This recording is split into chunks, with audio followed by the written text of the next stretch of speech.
With Doubtnut, get instant video solutions to all your maths, physics, chemistry, and biology doubts. Just click the image of the question, crop the question, and get instant video solution. Download Doubtnut app today.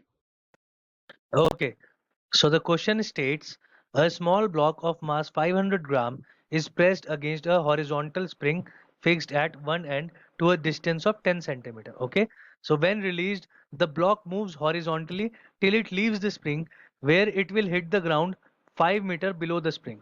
Take K is equal to 100 Newton per meter of spring. Okay, so we have to find the distance where it will hit the ground. Okay, so now let's solve this question. So first of all, let's write what is given to us. Mass of the block is 500 gram, or we can also write it as 0.5 kg. Okay, and the spring compression that is given, spring compression is 10 centimeter, or we can write it as 0.1 meter. Okay, and K in the question is given to be 0 Newton per meter. Okay, so now first of all, the box is compressed on the spring. Okay, so there is some potential energy stored potential energy in the spring, that will be equal to half kx square. Okay, as we all know, so let's calculate this. Half multiplied by 100 into x square, x was equal to 0.1 square is equal to half into 100 into 0.01. Okay, so it came out to be half, or we can write it as 0.5 joule. Okay, so this is the potential energy stored in the spring. So now when the body leaves the spring, okay, when body leaves the spring, this potential energy changes into kinetic energy. Okay, the body gains kinetic energy. So therefore, kinetic energy, that is half mv square, will be equal to potential energy. Okay, so half mv square, the potential energy that we calculated was 0.5 joule. Okay, so we can calculate v square from here, 0.5 into mass.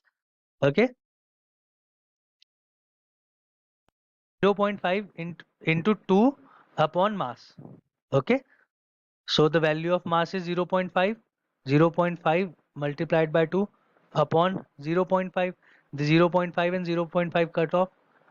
V square is equal to 2.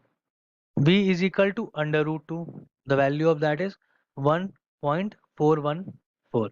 Okay, so now we have the velocity of the block when it leaves the spring, 1.414 meter per second. Okay, we have calculated the velocity of the box when it leaves. Now let us calculate. Let the time taken, let the time taken for the projectile to fall 5 meter, it has to fall 5 meter, is t. Okay, so in this direction, when it is falling, the initial velocity is 0, u is equal to 0, and the height that is, or the distance that is has to cover is 5 meter. Okay, so we use h is equal to ut plus half gt square. Okay, so h is 5, u is 0, so this turns out to be 0. Okay, half gt square, half into g, take the value of g to be 10, into t square. So we can calculate the time taken. So the time taken is 5 multiplied by 2 upon 10. So it comes out to be 10 by 10 is equal to 1. Okay, so t square is equal to 1. Therefore t is equal to 1. Now we have the time and we have the velocity. Okay, we also have the time taken to fall and we have the velocity. So to calculate the horizontal distance, that the box will travel horizontal distance will be equal to velocity multiplied by time. Okay, so the velocity is 1.414 and the time taken is 1 second. The horizontal distance comes out to be 1.414 meter. This is the correct answer. Let's look in the option. Yes, option number 3. Option number C, 1.414 meter is a correct answer. For class 6 to 12, IIT JEE and NEET level. Trusted by more than 5 crore students. Download Doubtnut app today.